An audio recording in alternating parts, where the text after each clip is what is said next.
A reabertura econômica da China pós-Covid-19 está aumentando as exportações do agronegócio e de minério de ferro. Conosco também por aqui, bem-vindo agora, Luiz Arthur Nogueira, comentarista de economia da Jovem Pan.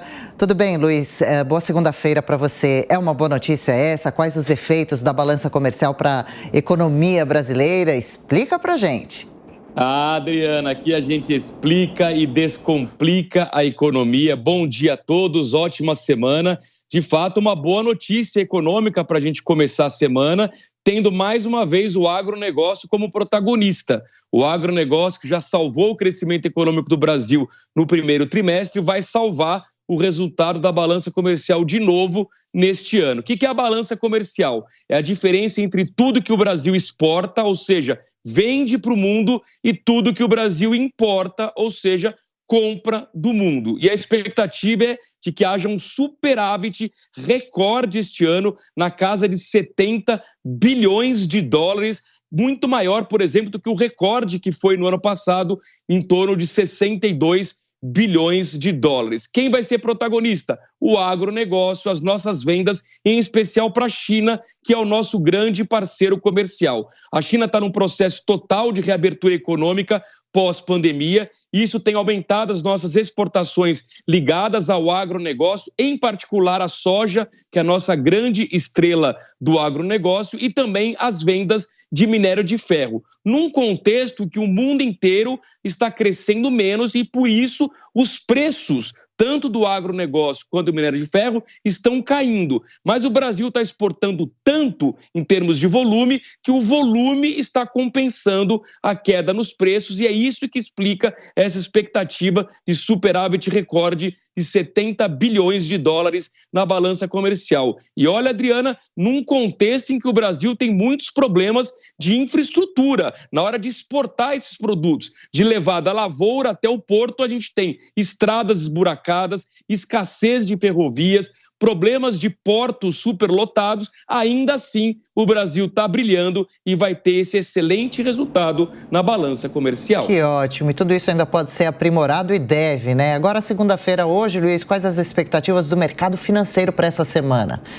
Uma semana decisiva nos Estados Unidos, reunião do Federal Reserve, o Banco Central, na quarta-feira, que vai definir o futuro dos juros. Lá tem duas possibilidades, Adriana. Ou o Banco Central americano vai parar de subir juros, ou fará ainda uma última alta de 0,25 ponto percentual para poder combater a inflação. Há uma enorme expectativa do mercado de que em algum momento o Fed pare de subir esses juros. Isso vai poder reanimar a economia americana, evitar um risco de recessão que é muito grave, e isso tem inclusive melhorado o desempenho das bolsas. A gente vai ver no gráfico que tem ajudado inclusive o nosso índice Bovespa. Esse gráfico é da última sexta-feira, né, que foi o último pregão que tivemos, uma forte alta tivemos aí no último pregão de 1,33% aos 117.019 pontos. Com isso, no acumulado do ano, a Bolsa Brasileira tem lucro de 6,6%. No próximo gráfico, a gente vai ver que o efeito também é positivo no mercado de câmbio. Por quê? Porque a expectativa de que o Fed pare de subir juros está derrubando o valor do dólar no mundo inteiro, inclusive aqui no Brasil. Repare que o dólar caiu bem, 0,83%, valendo R$ 4,87. O euro vale R$ 5,23, Bitcoin, 26.052 dólares. Então, nesta quarta-feira, expectativa sobre essa decisão do Fed. Lembrando, Adriana, que na semana que vem será a vez do nosso Banco Central, do nosso Copom, decidir se sinaliza ou não o início de um ciclo de queda de juros aqui no Brasil.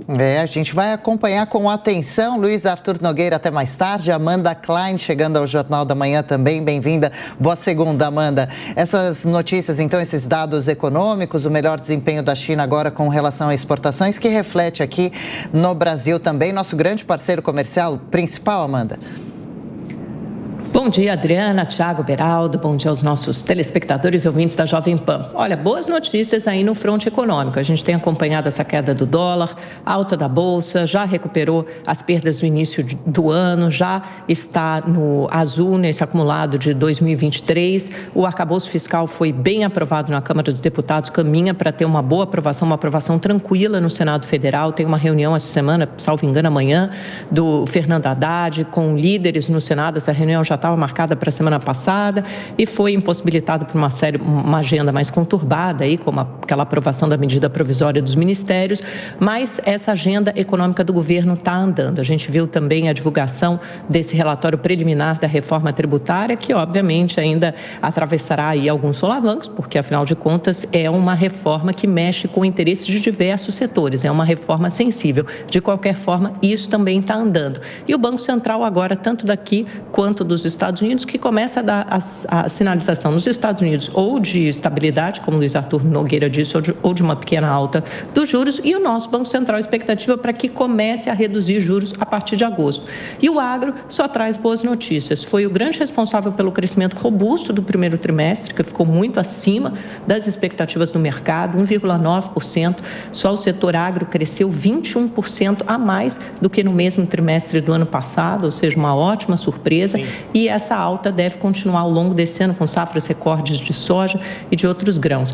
Então, parece que o Brasil está caminhando aí para um ano melhor, né? O Boletim Focus daqui a pouco vai ser divulgado outro, que é aquele boletim semanal com as expectativas dos agentes de mercado para PIB, inflação, juros, etc.